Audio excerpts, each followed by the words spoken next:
So, hey guys, welcome back to Ignite Chemistry. This is Vivek, and today we're going to discussing about a new chapter, that is solution. So, let's get started.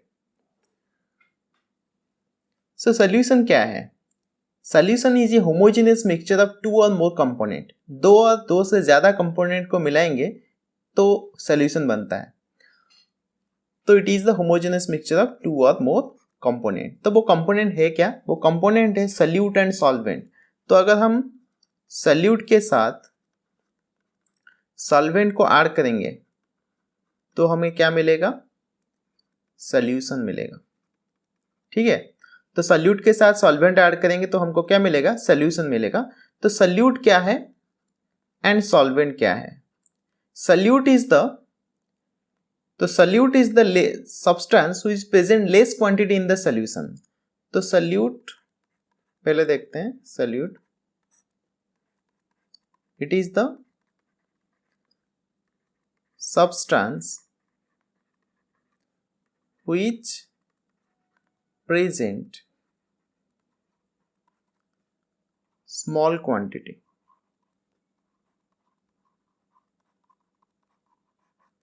In A solution. तो solution में जो सबसे कम amount में रहेगा वो होगा salute. And solvent कौन होगा? It is the substance which present large quantity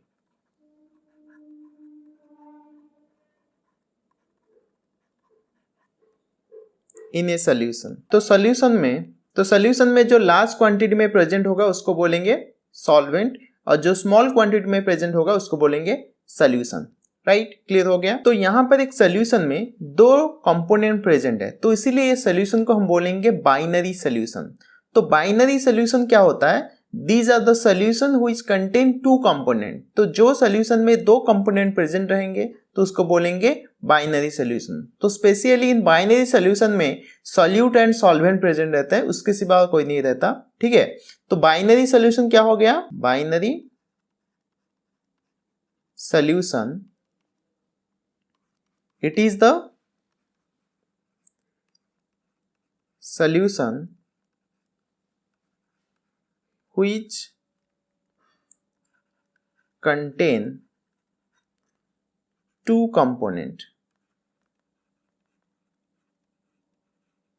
ठीक है, तो स्पेशली जो सॉल्यूशन चैप्टर हम पढ़ेंगे आज, तो ये सॉल्यूशन चैप्टर में दो ही कंपोनेंट रहेगा, इसीलिए ये सारा चैप्टर में हम दो ही कंपोनेंट के बारे में पढ़ेंगे. तो ये बाइनरी सॉल्यूशन के बारे में हम स्पेशली इस चैप्टर में पढ़ेंगे. ठीक है, तो बाइनरी सॉल्यूशन सबको क्लियर हो गया. तो उसके बाद देखेंगे टाइप ऑफ सॉल्यूशन. तो सॉल्यूशन कितना टाइप्स का होता है? तो देखो, जो हमारा सॉल्यूट एंड सॉल्वेंट होता है वो तीन स्टेट में प्रेजेंट रहता है. एक होता है सॉलिड, लिक्विड एंड गैस. तो ये सॉलिड, लिक्विड और गैस को डिपेंड करते हुए सॉल्यूशन को तीन टाइप में डिवाइड किया गया है. So depending on the nature of solvent, solution can be divided into three types. तो टाइप्स ऑफ सॉल्यूशन लिखेंगे, यहां पर लिख दो depending on the nature of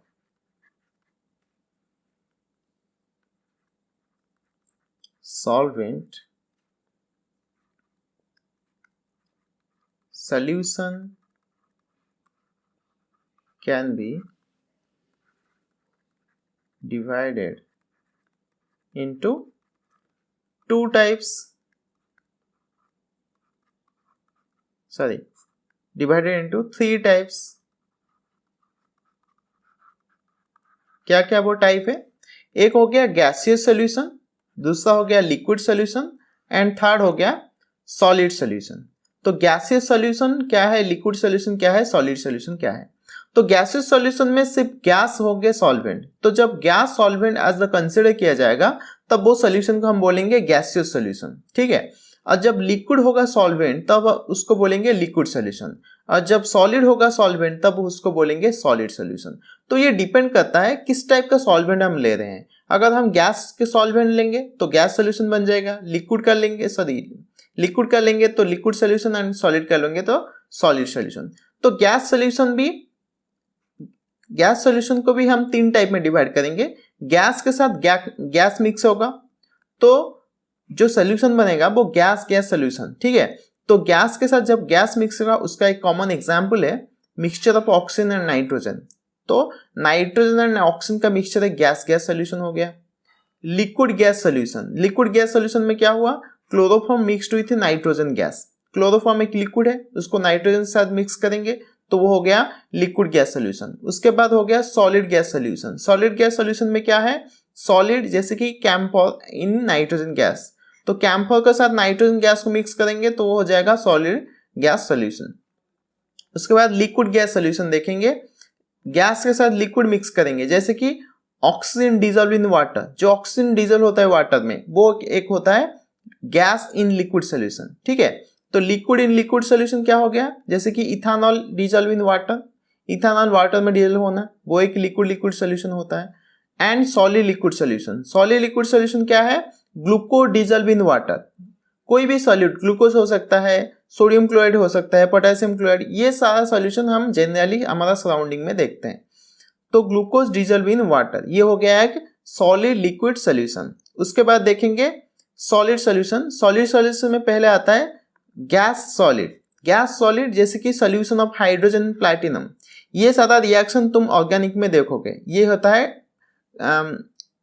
catalytic reduction. तो कैटालिटिक रिडक्शन में क्या होता है कि हम हाइड्रोजन लेते हैं इन प्रेजेंस ऑफ प्लैटिनम और पैलेडियम और nickel.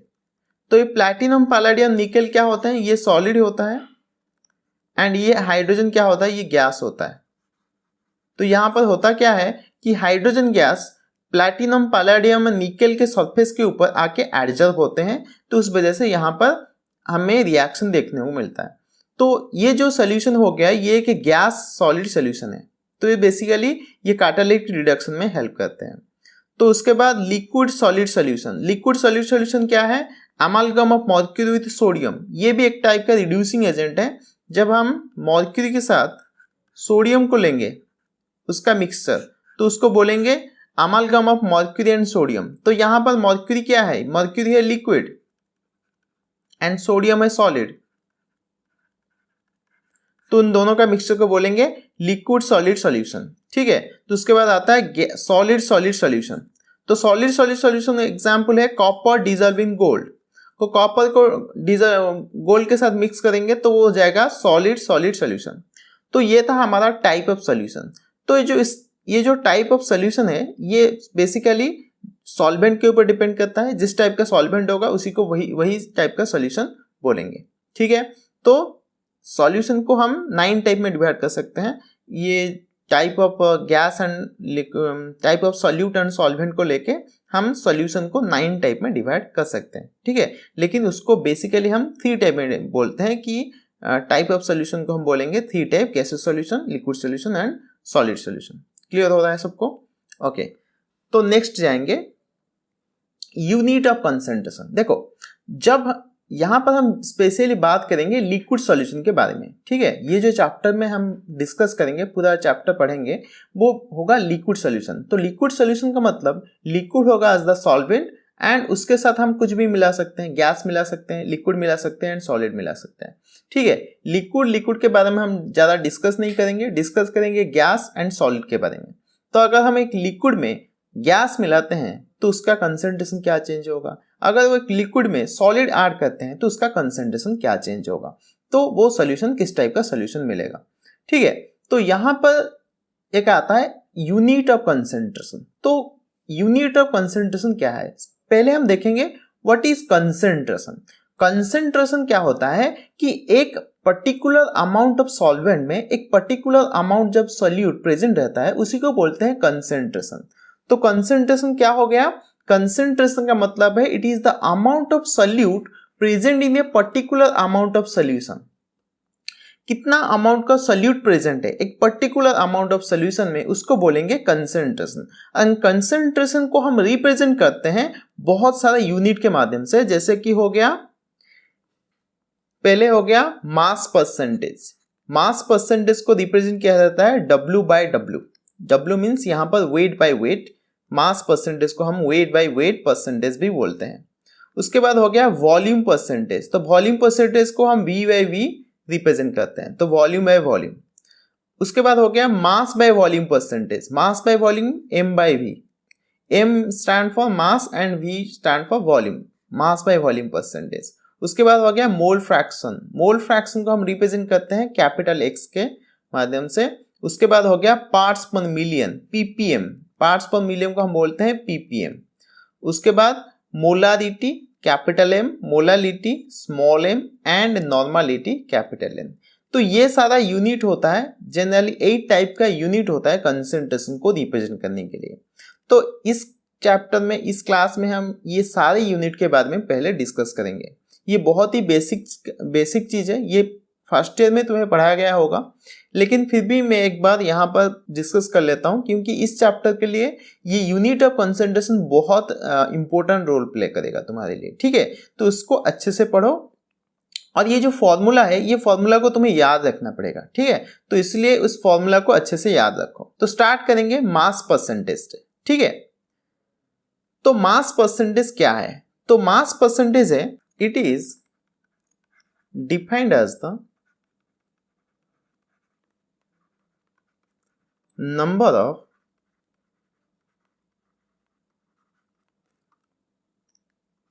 gram of solute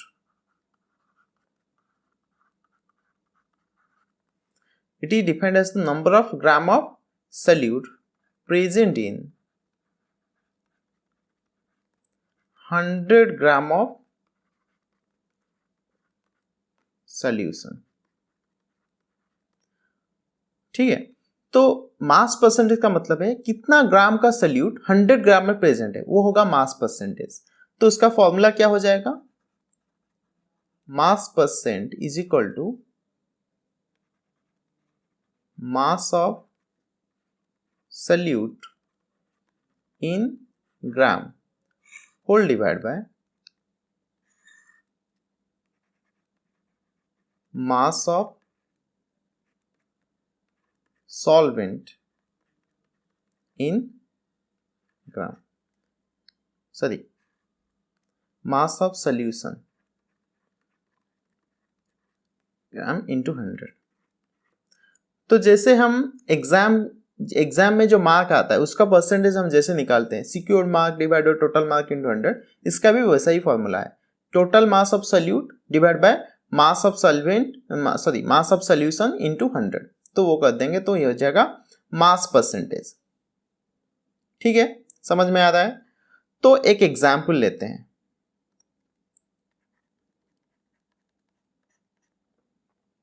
example के तौर पे हम लेते हैं, लेट अस कंसीडर 5%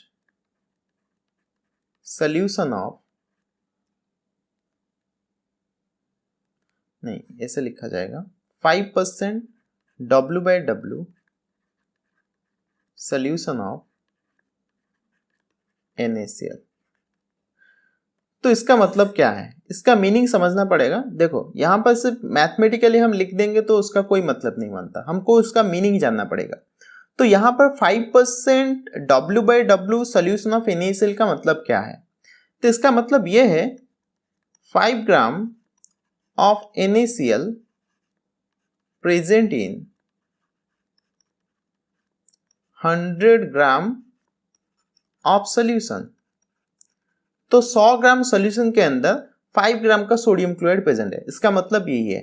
तो हम यहां पर सॉल्वेंट का वेट निकाल सकते हैं, सॉल्वेंट का मास of solvent, mass of solvent क्या होगा? 100 - 5 दैट इज इक्वल टू 95%। समझ में आ रहा है? सॉरी 95 ग्राम, परसेंट तो नहीं लिखेंगे, यहाँ पर ग्राम लिखेंगे। तो यहाँ पर हमें सॉल्यूट का वेट पता चल गया, सॉल्वेंट का वेट पता चल गया। तो ये सॉल्वेंट और सॉल्यूट मिला के 100 ग्राम सॉल्यूशन बनता है। तो ये परसेंटेज का मतलब यही है कि 5% मतलब 5 ग्राम इन 100 ग्राम ऑफ सॉल्यूशन। अगर वहां पर 10 ग्राम 10% लिखा होता तो 10 10 gram of solute present in 100 gram of solution. अगर 50 ग्राम लिखा होता तो 50% लिखा होता तो 50 gram of solute present in 100 gram of solution. तो उसको इस तरह हम पढ़ेंगे या इस तरह हम समझेंगे। ये क्वेश्चन में जब लिखा जाएगा कुछ इस टाइप का लिखा जाएगा, तुम्हें वहां पर डिटेल्स में नहीं लिखा गया होगा, इस टाइप का रिप्रेजेंटेशन से लिखा गया होगा। हाँ, यहाँ पर इस टाइप का रिप्रेजेंटेशन डेफिनेटली लिखा गया होगा, नहीं तो ऐसा लिखा गया होगा बाय मास। तो बाय मास का मतलब भी वेट बाय वेट समझना पड़ेगा, ठीक है। तो उसके बाद जाते हैं वॉल्यूम परसेंटेज। तो हमने मास परसेंटेज देख लिया, उसके बाद वॉल्यूम परसेंटेज देखेंगे। वॉल्यूम परसेंटेज का मीनिंग क्या है? It is defined as the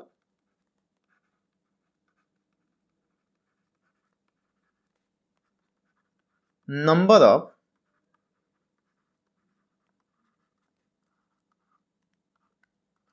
volume in ml of solute present in 100 ml of solution।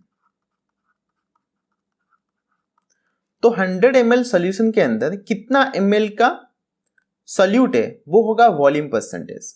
समझ में आ रहा है? 100 ml सॉल्यूशन के अंदर कितना ml का सॉल्यूट प्रेजेंट है, that is called volume percentage. तो वॉल्यूम परसेंटेज को हम लिख सकते हैं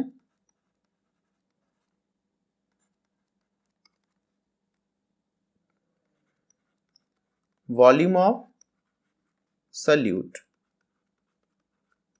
इन ml divided by volume of solution in ml into 100। तो इसको इस तरह भी लिख सकते हैं, ठीक है।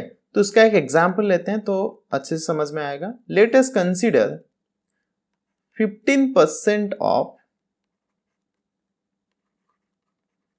Ethanol solution, 15% of ethanol solution. तो 15% of ethanol solution by volume, ठीक है। तो 15% of ethanol solution by volume, तो इसका मतलब क्या हुआ?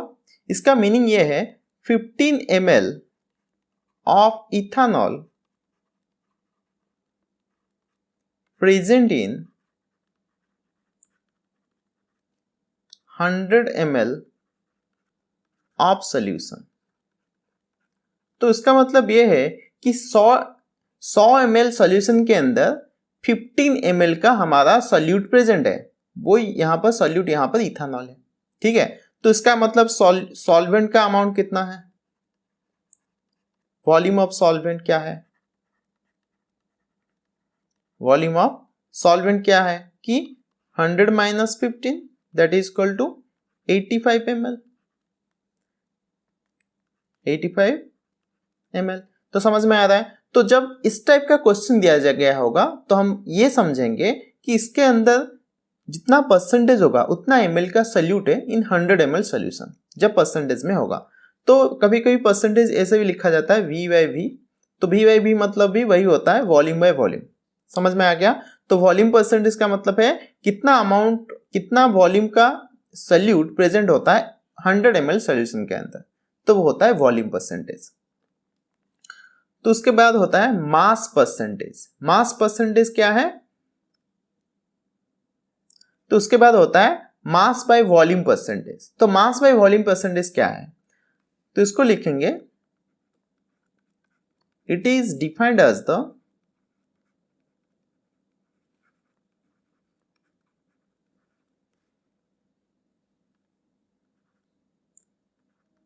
number of mass of solute present in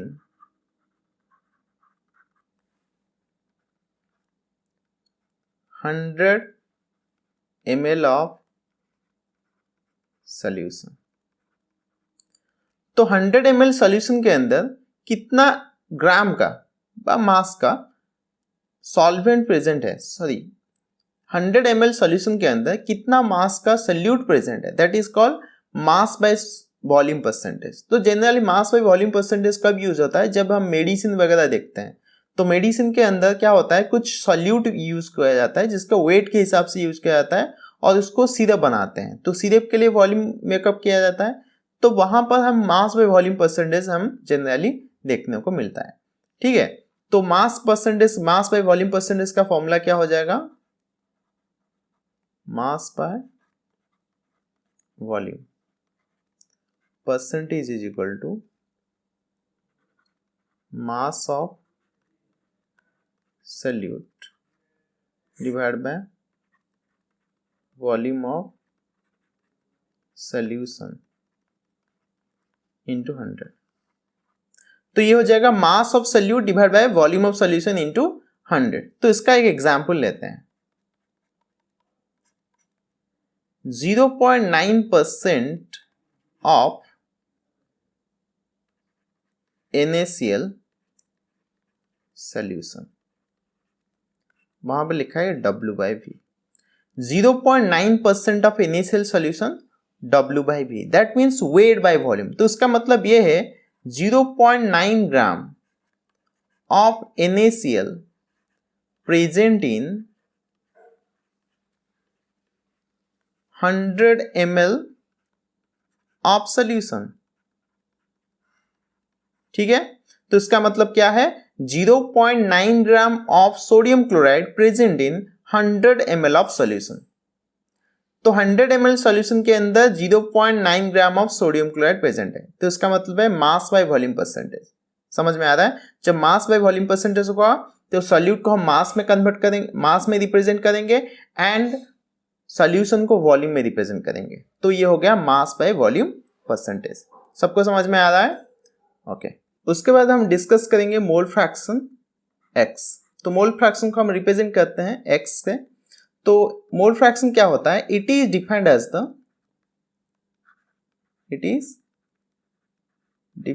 the ratio of mole of one component to the total mole of all component। तो एक कंपोनेंट से अगर टोटल मोल का कंपोनेंट हम डिवाइड करेंगे तो जो वैल्यू निकलेगा वो होगा मोल फ्रैक्शन। तो मोल फ्रैक्शन को हम मैथमेटिकल लिखेंगे, mole fraction is equal to number of mole of one component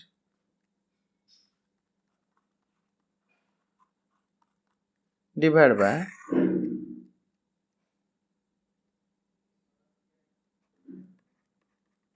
total mole of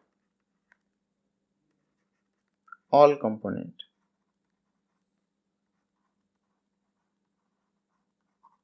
ठीक है, number of mole of one component, एक कंपोनेंट का मोल के साथ पूरा कंपोनेंट का पूरा मोल अगर डिवाइड कर देंगे जो वैल्यू निकलेगा वो होगा मोल फ्रैक्शन। तो मोल फ्रैक्शन हम सॉल्यूट का भी निकाल सकते हैं, सॉल्वेंट का भी निकाल सकते हैं। तो उसके लिए एक एग्जाम्पल लेते हैं। लेट अस कंसीडर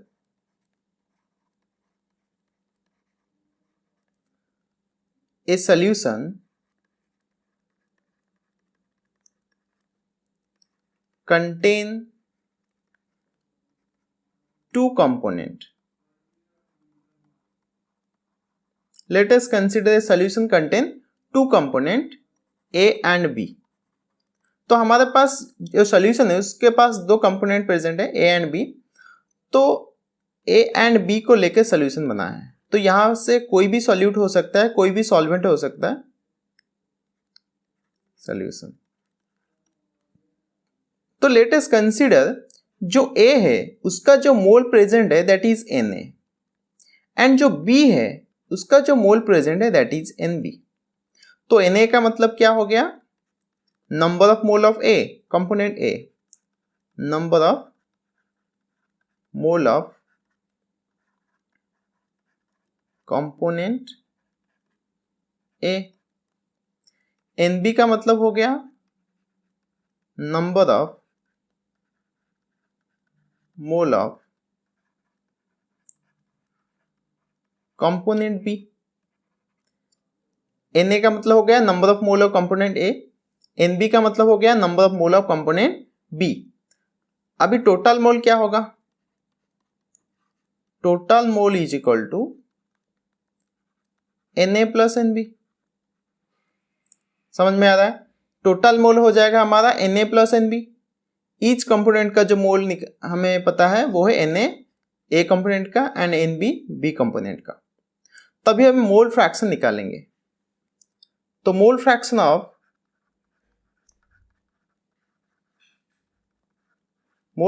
ऑफ ए, जिसको हम रिप्रेजेंट करेंगे x से, तो क्या होगा? Na divide by Na plus Nb। समझ में आ रहा है? And mole fraction of b वो हो जाएगा xb is equal to Nb divide by Na plus Nb। तो मोल फ्रैक्शन निकल के आएगा ये Na by Na plus Nb। Mole fraction of b होगा Na divide by Na plus Nb। तो टोटल मोल फ्रैक्शन कितना होगा? टोटल मोल फ्रैक्शन निकालेंगे। टोटल मोल फ्रैक्शन मतलब XA प्लस XB। तो XA की जगह में वैल्यू डाल देंगे तो Na by Na plus Nb। XB के जगह में वैल्यू पुट करेंगे तो हो जाएगा NB divide by Na plus Nb। तो ये वैल्यू क्या निकल के आएगा? ये वैल्यू निकल के आएगा 1, क्योंकि अभी एलसीएम अगर Na प्लस Nb हो जाता है तो Na प्लस Nb ऊपर भी रहेगा तो वो कैंसिल हो जाएगा, तो वैल्यू निकल के आएगा 1। तो हमें ये पता चला अगर हम जितना कंपोनेंट होगा उसका सारा मोल फ्रैक्शन को अगर सम करेंगे तो वैल्यू क्या निकल के आएगा? 1 आएगा। तो ये पॉइंट नोट डाउन करो। Sum of mole fraction of all component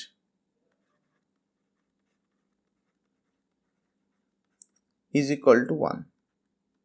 some of mole fraction of all component is equal to 1। तो सारा मोल फ्रैक्शन का सम होगा 1। अगर हमारे पास दो कंपोनेंट है और एक का मोल फ्रैक्शन पता है तो हम दूसरे का मोल फ्रैक्शन इजीली निकाल सकते हैं।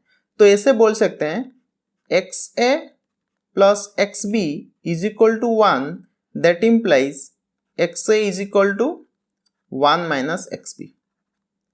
तो ये फॉर्मूला याद रखो क्योंकि ये बहुत काम में आने वाला है।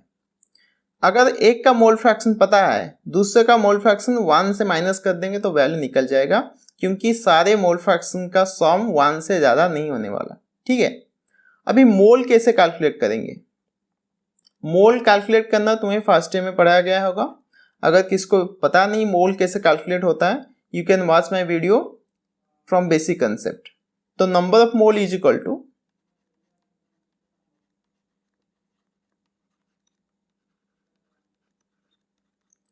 weight of substance divided by molecular mass। तो ये हो गया हमारा मोल फ्रैक्शन के बारे में। अगर मोल फ्रैक्शन के रिलेटेड न्यूमेरिकल क्वेश्चन करेंगे तो अच्छे समझ में आएगा। तो ये हो गया एक question.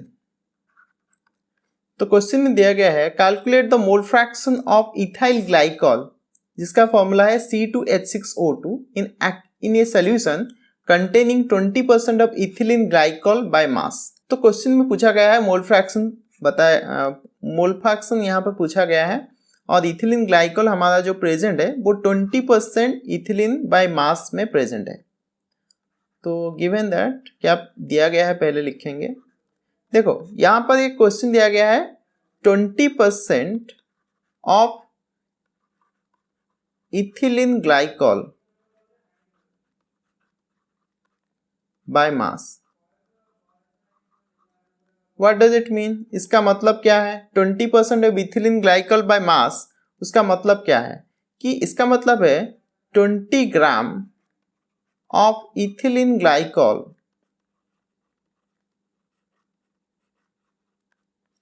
present in 100 gram of solution.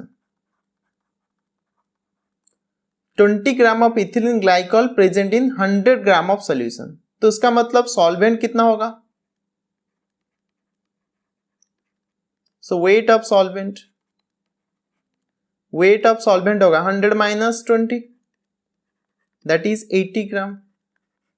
तो यहां पर सॉल्वेंट के बारे में कुछ बताया नहीं गया है, इसका मतलब वाटर होगा सॉल्वेंट। जब सॉल्वेंट के बारे में कुछ इंफॉर्मेशन नहीं होगा क्वेश्चन में तो you consider as the water as the solvent. तो वाटर का सॉल्वेंट का पता है, मॉलिक्यूलर मास पता है, तो वाटर का मॉलिक्यूलर मास है, molecular mass of water is equal to 18। अभी molecular mass of ethylene glycol जिसका फॉर्मूला है C2H6O2, ये कितना आएगा? कार्बन 2 मतलब 24 प्लस 6 प्लस 16 इंटू 2 हो जाएगा 32, तो ये हो जाएगा 32 मतलब 62। तो molecular mass of ethylene glycol 62, molecular mass of water निकल के आता है 18। तो नंबर ऑफ मोल निकालेंगे, नंबर ऑफ मोल ऑफ, पहले number of mole of water, water कितना मोल में प्रेजेंट है? ये हो गया 80/18, जो वैल्यू निकल के आएगा वो होगा 4.44। And number of mole of ethylene glycol C2H6O2, ये कितना निकल के आएगा? ये आएगा हमारा 20/62, ये हो जाएगा 0.32।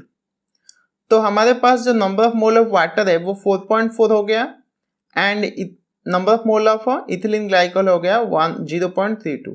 तो पूछा गया है mole fraction of ethylene glycol, तो मोल फ्रैक्शन ऑफ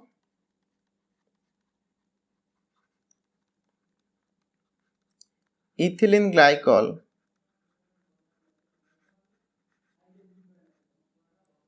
तो क्या होगा? Number of mole of glycol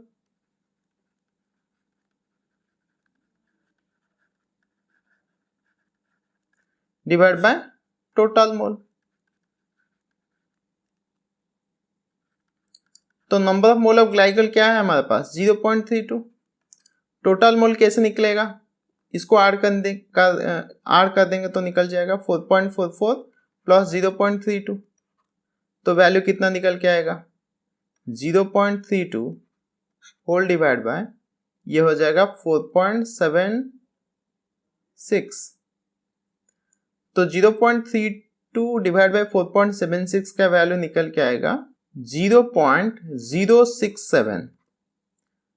तो ये आंसर होगा, आंसर हमारा आएगा 0.067। तो ये होगा मोल fraction of the ethylene glycol in the solution. समझ में आ रहा है? तो नेक्स्ट हम डिस्कस करेंगे पार्ट्स पर मिलियन। तो पार्ट्स पर मिलियन को रिप्रेजेंट किया जाता है ppm, ठीक है। तो मिलियन का मतलब होता है, तुम्हें पता है मिलियन का मतलब होता है 10⁶। 1 मिलियन मतलब 10⁶, ठीक है।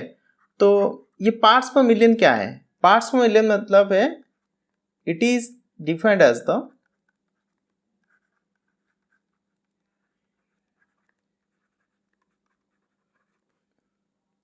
number of part of solute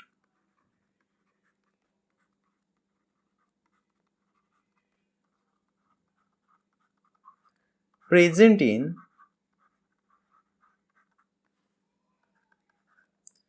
million part of solution। इसका मतलब है number of part of solute present in million part of solution. अगर हम सोल्यूशन को मिलियन पार्ट में डिवाइड कर देंगे, तो उसमें जितना पार्ट सोल्यूट प्रेजेंट होगा उतना पार्ट को हम बोलेंगे ppm, पार्ट्स पर मिलियन। तो ये बहुत स्मॉल क्वांटिटी है, तो ये सारे यूनिट कब यूज होता है, पार्ट्स पर मिलियन कब यूज होता है, जब very traceable amount of solute को डिटेक्ट करना पड़ता है। जैसे कि ले सकते हैं कि वाटर में फ्लोरीन का परसेंटेज कितना है, आर्सेनिक का परसेंटेज कितना है, that is very dilute amount में होता है, इसीलिए वो ट्रेसेबल अमाउंट में जब प्रेजेंट होता है तो तब हम यूज करते हैं ppm यूनिट, ठीक है, पार्ट्स पर मिलियन। तो पार्ट्स पर मिलियन को हम लिख सकते हैं parts per million is equal to number of parts of component divide by total number of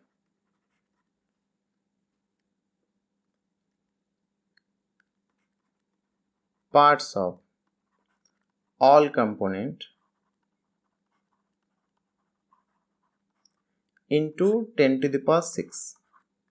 तो number of part of component divide by total number of part of all component into 10 to the power 6, ये हो जाएगा parts per million. तो इसका एक example लेते हैं, जैसे कि 30 ppm। तो what does it mean 30 ppm? इसका मतलब है 30 gram of solute present in 10 to the power 6 gram of solution।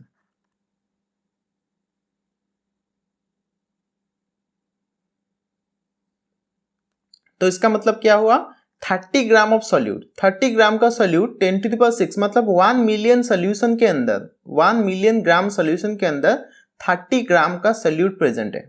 तो 30 ppm मतलब यही होगा।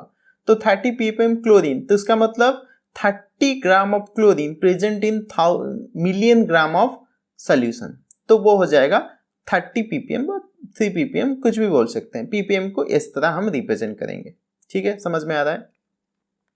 तो ये हो गया ppm। तो उसके बाद हम देखेंगे मोलारिटी, ये बहुत इंपॉर्टेंट है। मोलारिटी को हम रिप्रेजेंट करते हैं कैपिटल M से। तो मोलारिटी क्या होता है, मोलारिटी होता है, it is defined as the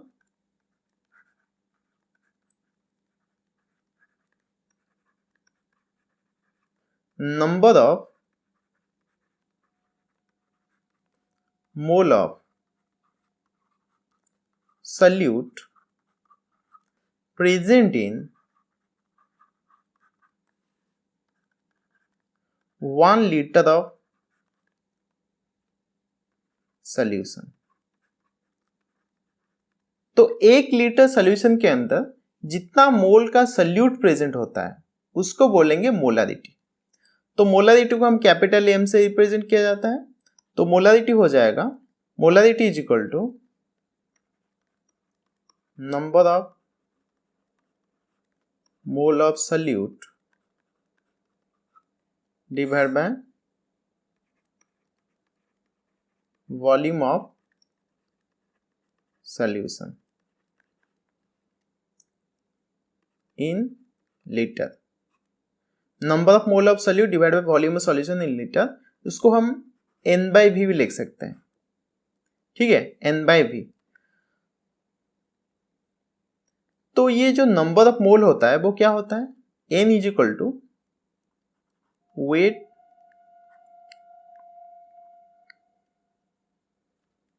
wait of solute divide bye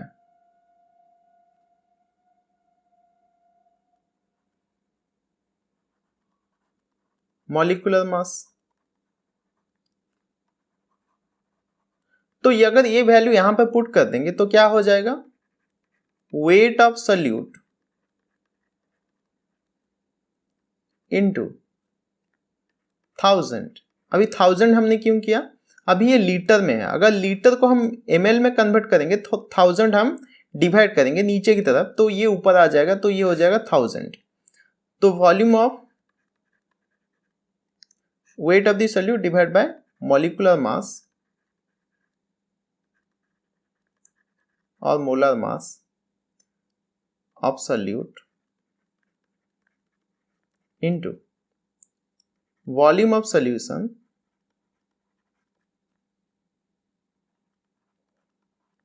in ml।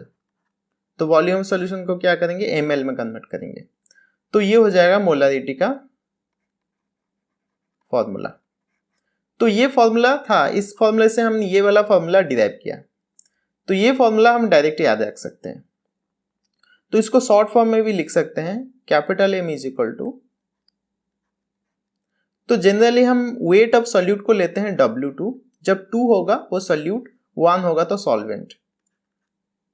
तो 2 रिप्रेजेंट करता है weight of solute into 1000 whole divide by molecular mass that is M2। Molecular mass of solute को, solute के लिए हम 2 represent करेंगे तो molecular mass of solute के लिए 2 M2 लिखेंगे।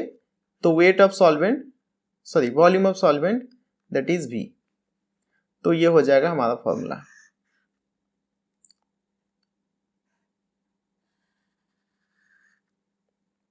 ठीक है, तो W2 का मतलब होता है वेट ऑफ सॉल्यूट, M2 का मतलब है molecular mass of solute, V का मतलब है volume of solution in ml। यहां पर हमने ml में लिया है। तो इतना समझ में आ गया। तो ये होगा मोलारिटी। तो अगर एक एग्जाम्पल लेंगे तो और थोड़ा समझ में आ जाएगा। तो लेटेस्ट कंसिडर एग्जाम्पल है 0.3 m NaOH सॉल्यूशन। तो हमें एक क्वेश्चन में दिया गया है 0.3 m NaOH solution, what does it mean. इसका मीनिंग क्या है? इसका मीनिंग ये है 0.3 mole of NaOH present in 1 liter of solution। तो 1 लीटर सॉल्यूशन के अंदर 0.3 मोल का सोडियम हाइड्रोक्साइड प्रेजेंट है। इसका मतलब ये है।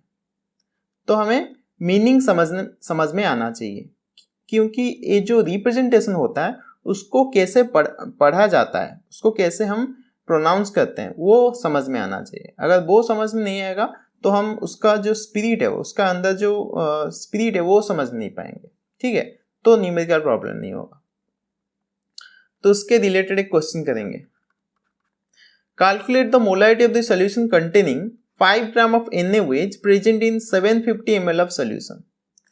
तो क्वेश्चन में गिवन दैट लिखो, क्या क्या दिया गया है। अभी वेट ऑफ सॉल्यूट दिया गया, वेट ऑफ सॉल्यूट, सॉल्यूट कौन है? NaOH, जिसका वेट है 5 ग्राम।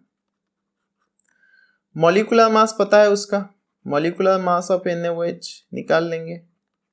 सोडियम का 23 प्लस ऑक्सीजन का 16 प्लस 1, तो ये निकल के आएगा 40। उसके बाद वॉल्यूम ऑफ सॉल्यूशन दिया गया है, वॉल्यूम ऑफ सॉल्यूशन वो है 750 ml। तो हमें फॉर्मूला पता है, molarity is equal to weight of solute into 1000 whole divided by molecular mass into volume of solution in ml। तो ml में तो दिया गया है, उसमें कोई प्रॉब्लम नहीं है, सिर्फ वैल्यू पुट करेंगे। तो 5 into 1000 डिवाइड बाय मॉलिक्यूलर मास हो गया 40 into 750।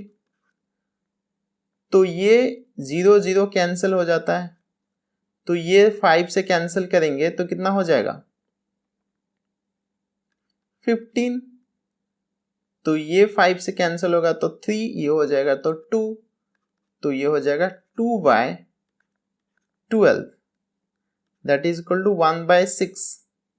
तो 1/6 का वैल्यू निकल के आएगा 0.16 m। तो हमारा ये होगा आंसर। तो मोलार ये जो सोल्यूशन है वो 0.16 मोलार सोल्यूशन है, तो इसको ऐसे पढ़ा जाता है 0.16 मोलार सोल्यूशन। ठीक है, मोलारिटी समझ में आ गया। उसके बाद देखेंगे मोलालिटी। मोलालिटी क्या है? मोलालिटी को रिप्रेजेंट किया जाता है स्मॉल m से। तो मोलालिटी क्या है देखते हैं। It is defined as the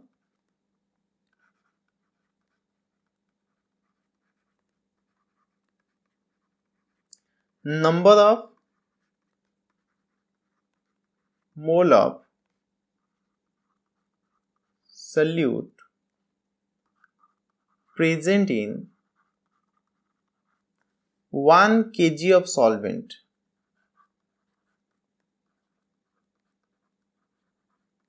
number of mole of solute present in 1 kg of solvent. तो 1 kg सॉल्वेंट के अंदर कितना मोल का सोल्यूट प्रेजेंट है उसको बोलेंगे मोलालिटी। तो मोलालिटी को मैथमेटिकल क्या कैसे लिखेंगे? Molality that is small m is equal to number of mole of solute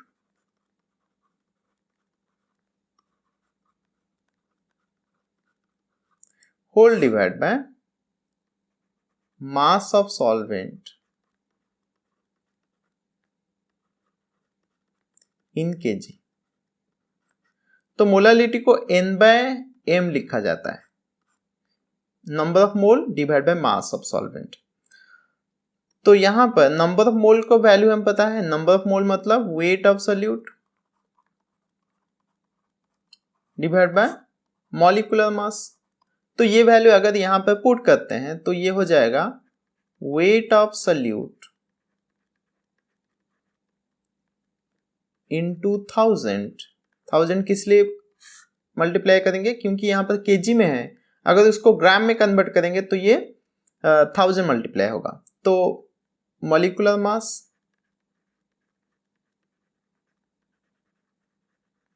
into mass of solvent in gram. तो वेट ऑफ सोल्यूट को हम, ये हो गया हमारा फॉर्मूला मोलारिटी का, रेडीमेड फॉर्मूला। तो इसको हम ऐसे भी लिख सकते हैं small m is equal to W2 into 1000 divide by M2 into mass of solvent के लिए हम लिखेंगे W1। ठीक है, तो ये हो गया हमारा formula.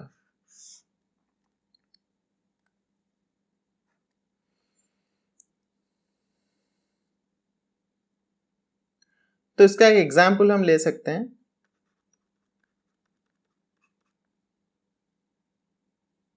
Example let us consider 5m solution of H2SO4। ठीक है, 5m solution of H2SO4, इसका मतलब क्या है? 5 मोल of sulfuric acid present in 1 kg of solvent। उसका मतलब है 5 मोल का सल्फ्यूरिक एसिड 1 kg सॉल्वेंट के अंदर प्रेजेंट है। तो ये हो जाएगा मोलालिटी। समझ में आ गया? तो और एक पॉइंट जो इंपॉर्टेंट है मोलालिटी के लिए, जो मोलालिटी होता है वो टेम्परेचर डिपेंडेंट नहीं होता। ठीक है, तो यहां पर लिख सकते हो molality does not depends on temperature, whereas molarity change with temperature, change with temperature। तो मोलारिटी के लिए क्या होता है? टेम्परेचर कांस्टेंट रखना पड़ता है, क्योंकि मोलारिटी चेंज हो जाता है। जब अगर टेम्परेचर चेंज होगा तो मोलारिटी चेंज होगा, लेकिन मोलालिटी चेंज नहीं होता। क्यों नहीं होता? क्योंकि मोलारिटी के लिए हम number of mass of the solvent use करते हैं। अभी मास टेम्परेचर के हिसाब से चेंज नहीं होता, लेकिन जब हम मोलारिटी कैलकुलेट करते हैं number of mole divide by volume करते हैं। तो number of mole divide by volume, जो वॉल्यूम होता है वो चेंज होता है विथ टेम्परेचर चेंज। टेम्परेचर के हिसाब से वॉल्यूम चेंज होता है, इसीलिए मोलारिटी चेंज होता है। लेकिन टेम्परेचर के हिसाब से मास चेंज नहीं होता, इसीलिए मोलारिटी चेंज नहीं होता। तो molarity does not depend upon temperature. समझ में आ गया? उसके बाद देखेंगे नॉर्मलिटी। तो नॉर्मलिटी क्या होता है? नॉर्मलिटी को हम जनरली रिप्रेजेंट करते हैं कैपिटल एन से। तो नॉर्मलिटी को ऐसे डिफाइन करेंगे, it is defined as the number of gram equivalent of solute, gram equivalent of solute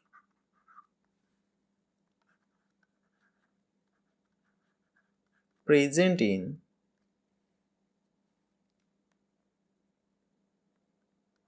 1 liter of solution।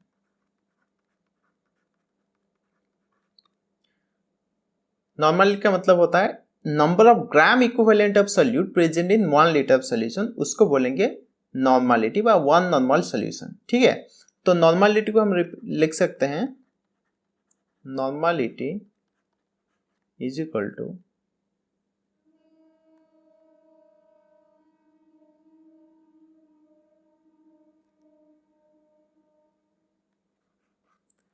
Gram equivalent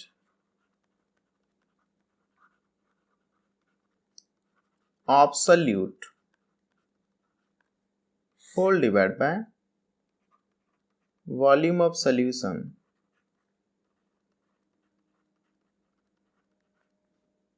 in liter। अभी ग्राम इक्विवेलेंट क्या होता है? ग्राम इक्विवेलेंट होता है, हम लिख सकते हैं यहां पर gram equivalent is equal to weight of solute whole divided by equivalent mass।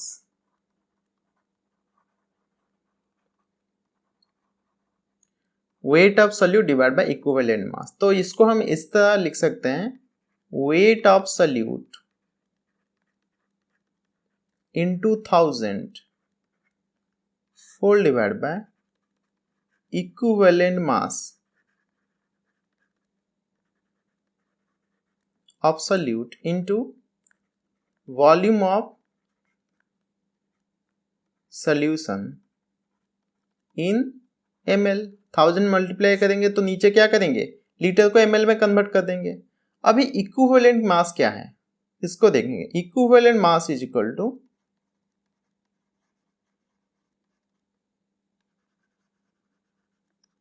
Molecular mass divide by valency, molecular mass by valency. तो ये वैलेंसी भी हो सकता है, एसिडिटी भी लिखा जाता है, बेसिसिटी भी लिखा जाता है। तो एसिडिटी का मतलब होता है अगर एक बेस कितना OH माइनस दे रहा है दैट इज एसिडिटी, एंड एक एसिड कितना H प्लस दे रहा है उसको हम बोलेंगे उसका बेसिसिटी। तो एसिडिटी बेसिसिटी के हिसाब से वैलेंसी हम कैलकुलेट कर सकते हैं, या वैलेंसी लिख सकते हैं और भी लिख सकते हैं एसिडिटी और बेसिसिटी। ठीक है, तो अगर सल्फ्यूरिक एसिड है तो उसका बेसिसिटी क्या है, ये 2 H प्लस आयन दे सकता है, तो इसीलिए यहां पर वैल्यू पुट करेंगे 2, तो उसका इक्विवेलेंट मास हो जाएगा, सल्फ्यूरिक एसिड का मॉलिक्यूलर मास है 98 divide by 2 that is equal to 49। तो इक्विवेलेंट मास 49 निकल गया है। अगर सोडियम हाइड्रोक्साइड की बात करेंगे तो सोडियम हाइड्रोक्साइड का मॉलिक्यूलर मास होता है 40, और इसका जो एसिडिटी होता है ये एक OH माइनस आयन दे सकता है, तो इसीलिए ये हो जाए इक्विवेलेंट मास हो जाएगा 40 divide by 1 that is equal to 1, sorry 40। तो उसका molecular mass is equal to equivalent mass. जब एसिडिटी बेसिसिटी जितना H+ आयन दे सकता है, कितना OH- आयन दे सकता है, उसके हिसाब से हम वैल्यू पुट करेंगे। ठीक है, अगर 2 H+ आयन प्लस दे रहा है तो 2 वैल्यू पुट करेंगे, अगर एक OH- आयन दे रहा है तो 1 पुट करेंगे। अभी कैल्शियम हाइड्रोक्साइड 2 OH- आयन दे सकता है तो इसके लिए वैल्यू 2 पुट करेंगे। तो इक्विवेलेंट मास ऐसे कैलकुलेट हो रहा है, तो हम नॉर्मलिटी यहां से ऐसे निकाल सकते हैं। ठीक है, तो ये हो गया नॉर्मलिटी। तो नॉर्मलिटी फिर से एक बात बता देता हूं कि number of gram equivalent of solute present in 1 litre of solution, कितना gram equivalent solute 1 litre solution में प्रेजेंट होता है तो उसको बोलेंगे नॉर्मलिटी। और ग्राम इक्विवेलेंट क्या होता है, weight of solute divide by equivalent mass. And equivalent mass क्या होता है, मॉलिक्यूलर मास बाय वैलेंसी और एसिडिटी और बेसिसिटी। तो ये होता है हमारा इक्विवेलेंट मास। ठीक है, समझ में आ गया, नॉर्मलिटी समझ में आ गया सबको। तो उसके रिलेटेड एक क्वेश्चन करेंगे। तो यहां पर क्वेश्चन दिया गया है, if 0.4 gram of sodium hydroxide is present 40 ml of solution, what is the molarity and normality of the solution. यहां पर मॉलिक्यूलर मास सोडियम हाइड्रोक्साइड का दिया गया है 40। तो देखो गिवन दैट क्या क्या हमें दिया गया है, वेट ऑफ सोल्यूट दिया गया है, वेट ऑफ सोल्यूट हो गया 0.4 ग्राम, मॉलिक्यूलर मास सोडियम हाइड्रोक्साइड का दिया गया है 40। तो उसके बाद वॉल्यूम ऑफ सॉल्यूशन दिया गया है, वॉल्यूम ऑफ सॉल्यूशन क्या है 40 ml। तो मोलारिटी पूछा है, मोलारिटी क्या है W2 into 1000 divide by M2 into V। तो वैल्यू पुट कर दो, W2 का मतलब है weight 0.4 into 1000 divide by molecular mass 40 into 40, volume भी 40 है, तो ये हो जाएगा कैंसल। तो यहां पर क्या हो जाएगा, सॉरी ये 0 0 कैंसिल, यहाँ पर 4 अगर कैंसिल हो जाएगा तो ये हो जाएगा 10, ये हो जाएगा 10। ठीक है, तो नीचे की तरफ 10 होगा तो ये 0 कैंसिल, ये भी 0 कैंसिल, तो 1/4, 1/4 का मतलब होता है 0.25, ये मोलर होगा, कैपिटल M होगा, इतना मोलर होगा। तो उसके बाद नॉर्मलिटी निकालेंगे। नॉर्मलिटी के लिए जो इक्विवेलेंट मास होगा सोडियम हाइड्रोक्साइड का वो क्या होगा, मॉलिक्यूलर मास होगा 40 डिवाइड बाय 1, क्योंकि इसका जो ये एक बेस है तो उसका जो एसिडिटी है वो 1 है, तो ये एक OH- आयन दे रहा है तो इसलिए 1 डालेंगे तो ये हो जाएगा 40। तो ये W2 by 1000 by equivalent mass into volume.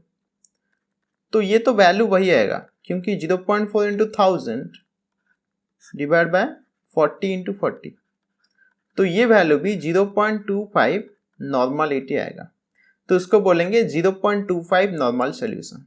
ठीक है, तो कैसे नॉर्मलिटी कैलकुलेट होता है, मोलरिटी कैसे कैलकुलेट होता है, सबको समझ में आ गया। तो अगर ये वीडियो तुम्हें अच्छा लगा तो share with your friend and like it, subscribe it, and if you have any doubt, any query, you can comment me in the comment section.